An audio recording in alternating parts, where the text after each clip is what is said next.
คนที่มีทรัพย์สมบัติมากหรือหน่อยก็ตามเฮาเข้าใจว่าเฮาเป็นเจ้าของมันให้คิดเบิ่งดีๆด้วยว่าระหว่างคำว่าเจ้าของกับคำว่าทาสมันคนละอย่างกันเด้รอเวลารับโทษเท่านั้นเองสำหรับคนที่เป็นทาสของทรัพย์สมบัติต่างๆที่ตัวเองมีเพราะว่าเฮาสิใส่ทรัพย์สมบัติเหล่านั้นไปในทางที่เบียดเบียนรังแกข่มเหงทำลายดูถูกกล่าวตูเสียดสีหรือทำให้ผู้ใดผู้หนึ่งเสียชีวิตในทรัพย์สินนั่นแหละคือทาสของทรัพย์สมบัติรอเวลารับโทษเมื่อเหตุผิดไปแล้วมันก็ต้องรอรับโทษเท่านั้นเองแต่คนที่เข้าใจคำว่าเฮาสิเปลี่ยนทรัพย์สมบัติทั้งหลายเหล่านี้ให้เป็นทาสเฮาเป็นเจ้าของมันคือการแบ่งปันให้ท่านแก่ยาจกคนในโภคคนโกท่านเดินทางไกลความเดือดร้อนอันใดในชุมชนในผู้คนในสัตว์ในหลายๆอย่างที่มันเป็นประโยชน์เป็นสาธารณกุศลแต่เฮาใส่มันนั่นแหละมันจึงจะเป็นของเรามันจึงเป็นของเฮาเพราะเฮาที่ใส่มันเป็นบันไดก้าวย่างขึ้นสู่ความสงบความสุขหรือที่สุดแห่งทุกข์เฮาที่ใส่ทรัพย์สมบัติทั้งหลายนั้นเป็นบันไดเพื่อเหยียบเพื่อย่างเพื่อก้าวเข้าสู่ความหลุดพ้นหรือปล่อยว่างให้มันเร็วมันสะดวกเพราะว่าเฮาได้เอาทรัพย์สมบัตินั้นสร้างสิ่งที่เป็นสาธารณกุศลอันเป็นที่รองรับพระสัทธรรมอย่างเช่นการสร้างธรณีสงฆ์อันนี้เป็นสถานที่รองรับบุคคลที่ตกทุกข์ได้ยากบุคคลเดินทางไกลสัตว์ทั้งหลายที่ตกทุกข์ได้ยากเดินทางไกลจากการเวลาอันยาวนานผู้ต้องการแสวงหามุขธรรมสัจธรรมเฮาสร้างสาธารณกุศลวัดว่าอารามต่างๆอันเป็นสถานที่รองรับสำหรับคนตกทุกข์ได้ยากตัวนี้สิเป็นสิ่งที่เรียกว่าก้าวกระโดดได้ถ้าจะพูดถึงว่าวัตถุท่านสิ่งใดสูงสุดก็คือธรณีสงฆ์ก็คือวิหารท่านถ้าว่าโดยตำราก็ดีวิหารท่านเป็นท่านอันสูงสุดซึ่งท่านให้แก่หมู่สงฆ์ทั้งหลายเพื่อสงเคราะห์โลกเอาไว้เป็นเครื่องรองรับ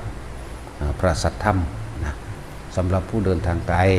คนตกทุกข์ได้ยากแม้นสิบ่ปรารถนาในธรรมแต่ว่าหาที่พึ่งทางไปบ่ได้แค่ว่ามาอาศัยพักนอนเพื่อเอาแห้งหรือกินเขาจังสิบางที่ก็เป็นเครื่องน้อมนำให้เขาสู่พระสัทธรรมได้บางคนก็คิดได้ออกไปใช้ชีวิตทั้งโลกต่อแต่ก็มีคติธรรมเตือนใจตัวเองไปนำบางคนก็เมื่อได้ฟังธรรมดีแล้วเห็นตามความเป็นจริงแล้วมีความเห็นตรงแล้วน้อมเข้าสู่ธรรมเลยก็มีนี่แหละจังหวะธรณีสงฆ์แผ่นดินสงฆ์จึงมีคุณค่ามากเป็น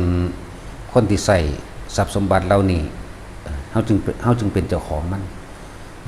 เจ้าของเนี่ยบ่แม่นยึดแต่ว่าเจ้าของเพื่อการเหยียบย่างก้าวขึ้นสู่ความพ้นทุกข์นั่นเองเลยว่าใส่ให้มันเป็นจึงจะเป็นเจ้าของมันแต่ใส่บ่เป็นเฮาก็เป็นทาสมันดุจดังว่านักโทษรอวันประหารเท่านั้นเด้ประหารฆ่าล้างทำลายความดีตกลงสู่นรกพุ่นล่ะจังว่าแต่ละคนถ้าเฮาฟังดีๆพิจารณาวินิจฉัยให้ดีๆที่เทศแต่ละมือเนี่ยให้มันเกิดความเห็นตรงกับชีวิตเจ้าของเองเด้เห็นตรงแม้ชีวิตตนเองหรือชีวิตผู้อื่นก็ช่างมันก็สิเห็นความจริงของมันเองในตัวเฮาเองนั่นแหละคนที่ใส่ทรัพย์สมบัติใส่เงินใส่ทองใส่ยศถาบรรดาศักดิ์และอำนาจในทางการทหารในทางการเมืองในทางข้าราชการยังก็แล้วแต่ที่ใช้ไปในทางที่ผิดท่านทั้งหลายเหล่านั้นเป็นทาสมัน รอวันรับโทษอันสูงสุดพอความกระทำผิดเพียงแค่ชาติเดียวจะทำให้ท่านไหลลงไปสู่อบายภูมินับประมาณชาติไม่ได้เป็นกัปเป็นอสงไขยนี่ความผิดเพียงแค่ชาติเดียวเวลาสั้นๆแค่น้อยนิดชาติเดียวแต่ว่ากลับไปรับทุกข์ทรมานเป็นอสงไขยจังบอกว่าใส่ให้มันเป็นบ่แม่นใส่ให้มันเป็นโทษแต่เป็นโทษคือเฮาเป็นทาสเราเป็นทาสมันเราไม่ใช่เจ้าของมันแต่คนที่เป็นเจ้าของมันต้องสร้างโลกิยทรัพย์ให้ก้าวขึ้นสู่โลกุตระทรัพย์นั่นแหละทานอันสูงสุดในการสร้างก็คือวิหารทานคือการสร้างธรณีสงฆ์นี่เอง นั่นแหละนี่คือทานทางวัตถุแต่ทานอันสูงสุดในส่วนตัวของเฮาเองคืออภัยทานเฮาบ่เป็นศัตรูกับไผนี่คือทานอันสูงสุดของโดยธรรมคืออภัยทานรักษาอันนั้นแต่นอกนั้นก็เป็นค่อยๆทำไปกันแล้วกันค่อยๆสละออกทีละเล็กทีละหน่อยเดี๋ยวก็เคยชินเป็นอุปนิสัยสิ่งที่อุบัติขึ้นในความเคยชินของสันดานเฮาเองของใจเฮาเองเรียกว่าอุปนิสัยอุปนิสัยะทุกอย่างมันจะมีเหตุอยู่แล้วเหตุปัจจโยอารมณปัจจโยเนี่ยอธิปัจจโยแล้วมันจะกลายเป็นอุปนิสัยปัจจโยอุบัติขึ้นกับความเคยชินอุปนิสัยสันดานนั่นเองอุปนิสัยะชินในการให้ทานให้ทานบ่ว่าสิเป็นของภายนอกเล็กน้อยอาหารยารักษาโรคเครื่องห่มที่อยู่อาศัยตลอดทั้งการช่วยเหลือแบ่งปันโดยกำลังกับของกระชังโดยทำแนะนำทางต่างๆอาชีพการงานที่สุจริตพวกนี้แหละนั่นแหละหรือการให้ทานในการสนับสนุนเครื่องบวชมียังล่ะกระพาไตนั่นแหละบริการ8มีบาทมีเข็มมีรองเท้ามีล่มมียังก็ว่าไปมีครบไปยังสี่ก็ว่าไปนั่นตอนนี้เราทำไม่ได้แต่ว่าเฮามีใจที่อยากจะทำได้เช่นนั้นมั่งเฮาก็ให้ท่านบริจาคเครื่องของอันเป็นบริการ8เครื่องใช้สำหรับภิกษุแปลอีกอย่างหนึ่งก็แปลว่าผู้เห็นภัยในวัฏฏะสงสารผู้เห็นโทษผู้เห็นภัยในการเกิดนั่นเองเลื่อนวัฏฏะสงสารภิกษุแปลอีกอย่างหนึ่งแปลว่าผู้ขอมันก็แล้วแต่กิริยาของการกระทำนะถ้าไปบิณฑบาตเขาก็เอิ้นว่าผู้ขอหรือขอทานนะแต่เห็นตอนเดินจงกรมทำสมาธิก็เรียกว่าผู้เห็นภัยในวัฏฏะสงสารนั่นแหละเขาก็มีสนับสนุนเขาก็อยากเฮ็ดอยู่แต่ว่าเฮ็ดบ่ได้ก็ต้องสนับสนุนเครื่องบริการหรือหนังสือที่เป็นแนวทางการปฏิบัติพระไตรปิฎกแล้วก็หลายๆอย่างที่เป็นเครื่องประกอบนั่นแหละถ้าจะใส่ทรัพย์สมบัติที่ให้มันเป็นของเฮาต้องใส่ไปในทางที่ไม่ทำร้ายเบียดเบียนให้ผู้ใดผู้หนึ่งเสียชีวิตหรือทรัพย์สินตลอดทั้งมนุษย์และอมนุษย์ทั้งหลายไม่เบียดเบียนเด้ใส่ไปแบบนั้นมันจึงจะเป็นของเรามันจะเป็นที่รองเท้าก้าวพระบาทแห่งเราของเฮาเองเป็นเครื่องเหยียบเป็นเครื่องยากก้าวขึ้นสู่ความสูงสุดคือความว่างเปล่าปล่อยว่างหรือนิพพานก็ว่าไป จังว่าพยายามคิดนึกตึกตองว่าเราเป็นเช่นนั้นหรือยังเฮาทำได้แบบนั้นหรือยังนั่นแหละเพราะสถานที่รองรับในการแสดงธรรมเพื่อเป็นที่รองรับบุคคลทั้งหลายที่เขามาอาศัยมันเป็นประโยชน์มากสร้างโรงเรียนมากไม่เพียงใดก็ช่างก็เป็นกุศลอยู่แต่ยังไม่ใช่กุศลอันสูงสุดสร้างโรงพยาบาลก็เป็นกุศลอยู่แต่ยังไม่ใช่กุศลอันสูงสุดเป็นประโยชน์เหมือนกันสร้างถนนหนทางก็เป็นกุศลอยู่แต่ยังไม่เป็นกุศลสูงสุดแต่ว่าการให้ทำเป็นทานนี่แหละการทำให้คนเร็วๆคนหนึ่งหรือคนทั้งหลายที่ไม่รู้ แล้วให้รู้ทำได้แม้กระทั่งว่าเขาได้นำตัวเองออกจากความเป็นทุกข์ได้นั่นแหละจึงเรียกว่าเป็นกุศลอันสูงสุดว่าค่อยๆเฮ็ดไปเฮาบ่อาจสามารถที่ทำก้อนใหญ่ได้คือตัดใจจากสิ่งทั้งหลายทั้งปวงได้ง่ายๆก็ค่อยๆสละในตนเองออกอย่าเกิดมา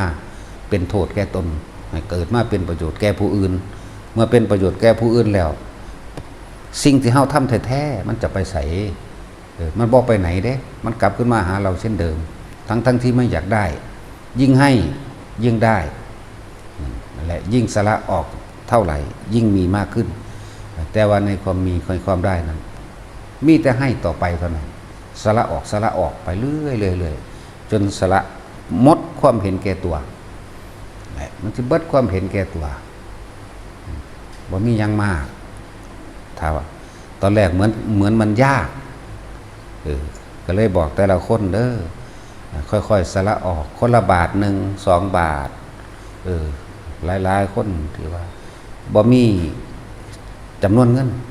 ที่สมมติเป็นเจ้าภาพผ่าป่าหรือกฐินจังซี่เฮ็ดจังได๋น้อนี่ที่กิ่งนั่นน่ะผ่าพื้นเดียวบ่ต้องราคาแพงก็เป็นเจ้าภาพผ่าป่าได้เงินบาทเดียวก็เป็นเจ้าภาพผ่าป่าได้อยู่ที่ใจของเฮาเป็นความเสียสละเจตนาขอเป็นเจ้าภาพผ้าป่าเพียงบาทเดียวนี่มันก็ได้แล้วนั่นแหละทั้งว่ามันถูกกบเกินผูกปลูกฝังได้ยินคำอีหยังที่เป็นตะยากต้องรวยต้องเริ่มต้นด้วยแสนต้องเริ่มต้นด้วยล้านจังจะเป็นเจ้าภาพผ้าป่าจังจะเรียกว่าผ้าป่าเต็มที่บ่แม่นนะผ้าเก่าๆพื้นหนึ่งที่เพิ่นเอาไปถวายแด่พระสงฆ์องค์ใดองค์หนึ่งก็ช่างนั่นเรียกว่าผ้าป่าแต่ตัวเองก็เป็นเจ้าภาพด้วยตัวเองเจ้าภาพหมายถึงตัวเองตัดใจสละใจนี่ตัวเองต่างหากบ่ได้แม่นเอาไปต้องไปนำผู้ใดผู้หนึ่งบ่แม่นแบบนั้นนั่นแหละจังว่าเฮาพิจารณาเอาเฮาต้องเป็นผู้นำตนเองคำว่าเจ้าภาพก็คือเจ้าของเองเป็นผู้มีศรัทธาเองเสียสละของตัวเองออกจากความเป็นเจ้าของเพื่อให้แด่หมู่สงฆ์หรือคนเดินทางถ้าจะเว้าโดยตำรามันก็มีเยอะแยะโพดดอกแม้พระพุทธเจ้าเฮาก็ใส่ผ้าถ้าเว้าแล้วผ้าดำเก่าๆนี่เพิ่นมัดหัวไปตัดฟืนนี่เห็นพระปัจเจกองค์หนึ่งกำลังหยิบผ้าหยิบแงกๆอยู่นั่นนะเดี๋ยวเบิ่งผ้าเพิ่นคือสิบ่พอน้อนั่นความฉลาดบ่จำเป็นต้องถามผ้าเพิ่นเป็นตะบ่พอเฮาก็ทุกข์ก็ยากแท้ผ้าก็มีพื้นเดียวเฮ็ดจังได๋น้อนี่ตัดสินใจนั่นแหละเจ้าภาพเพิ่นบอกพระคุณเจ้าถ้าพระคุณเจ้าไม่รังเกียจว่าผ้าผืนนี้เป็นของเก่าเป็นของสกปรกเป็นของคนทุกข์คนยากเป็นของต่ำนะขอพระคุณเจ้าได้โปรดรับท่านจากคนทุกข์ด้วยเถิดเจ้าข้านี่มันธรรมดาดินั่นแหละเจ้าภาพจังว่ามันก็มีมาเยอะแยะแม้แต่พระมหากัสสปะก็มีชีวิตดุจดังแบบนี้แหละมีความเป็นมาแบบนี้เขาเจ้าก็เริ่มเฮ็ดมาตั้งสั่นแหละภาษีวลีขังทุกตัวภาษีวลีก็ทุกข์ยากมากคือกันลำบากยากจนมากคือกันนั่นแหละนั่งวิสาขาเฮามาเอาตอนเพิ่นสำเร็จติเฮามาคิดแต่ว่าโอ้มีมหาราดานปราสาทมีเครื่องประดับประดาราคาเก่าโกฏบ่เป็นของใส่เท่านั้นหนึ่งเท่านี้บ่แม่นบรรทุกมาก่อนเหมือนกันนี่แหละมาจากเก็บดอกไม้ในป่าไปถวายบูชาพระเจดีย์นึงเด้นั่นก็ดีมาจากบางคนก็มาจากข้าวกีผสมกับแป้งห้ำซื่อเด่นตะกี้เขาจะเอาโคกม่องตำข้าวเศรษฐีก็แบ่งให้ผู้ละ2 ทนานกับ2 ทัพพี่แหละเดี๋ยวมาค้นเขาเจ้ามา1มันสุกแล้วจึงเอาไปเกลือกิ้งเอาห้ำอีกทีหนึ่งจึงเอาไปย่างไฟมันติดกันแล้วถวายแด่พุทธเจ้ามั่งบ่ว่าตัดเอาเท่าพุทธเจ้าดอกเฮ็ดมาเรื่อยพระสงฆ์หรือยังก็ว่าไปตะกี้หังไหลมาตะเริ่มแต่มาฤาษีเหมือนตัวเป็นผู้สงัดจากกามหรือเป็นผู้ปราศจากกามในขณะนั้นจังซี่เขาเจ้าก็เริ่มมาตะพุ่นได้ล่ะยังเป็นตาเลโตนกว่าเฮาตัวเฮาบ่อึดบ่อยากเลยนี่ คนละยุคสมัยเลยแต่เฮามีโอกาสแล้วช่วงนี้เฮาก็มาจากแบบนั้นเหมือนกันเด้อเฮาก็มาจากความทุกข์ความยากแต่ว่าตอนนี้สิเทียบแล้วที่เฮานี่เหนือเขาเจ้าในสิ่งของเสื้อผ้าหน้าแพร่กับปราณีตละเอียดกว่ากันของเขาเจ้ามีแต่ของหยาบๆเด้เสื้อผ้าที่เมืองโกสีละเอียดบ่ทันได้ทอผ้าเฮาซ้ำบ่ทันได้หยาบซ้ำบ่ทันได้ทอผ้าหยาบเฮาเด้อบ่แม่นว่าสิอ่อนอมขนาดนั้นเด้อธรรมดานี่หยาบๆแบบนี้แหละผ้าเมืองกาสีนั่นน่ะโอ้ยพวกนั้นเขาเก่งในทางตำหูซื่อๆดอกหรือว่าเขาเลยซาลือซื่อๆนั่นแหละพวกเฮาเดี๋ยวนี้มีแต่ของละเอียดทั้งนั้นแหละแต่ว่าเหลือแต่ใจสิละเอียดสะอาดบ่หั่นท่านโดยบ่หวังผลในท่านบ่มีจิตอุพันในผลทางท่านบ่ได้สังสมในความอยากได้หยังถ้าจักอธิษฐานตั้งใจมุ่งมั่นสู่ทางเดียวคือนิพพานเท่านั้นขอผลทานบุญกุศลกรรมดีที่ข้าพเจ้ากระทำนี้นะอุทิศบุญไปให้แด่จงถึงแด่ญาติของข้าพเจ้าทั้งหมดก็ว่าไปขอผลทานนี้จงเป็นปัจจัยข้าพเจ้าได้ถึงซึ่งพระนิพพานในปัจจุบันชาตินี้เถิดก็ให้ว่าจังสี่นั่นแหละมันบ่ได้หวังผลอิหยังดอกอันนั้นเพราะนิพพานมันบ่มีอีหยังบ่ได้เฮ็ดให้ร่ำรวยบ่ได้เฮ็ดให้มีอำนาจนั่นนี่แต่ว่านิพพานมันเป็นความดับความอยากดับตัณหาจากของเองนั่นแหละเอาพอ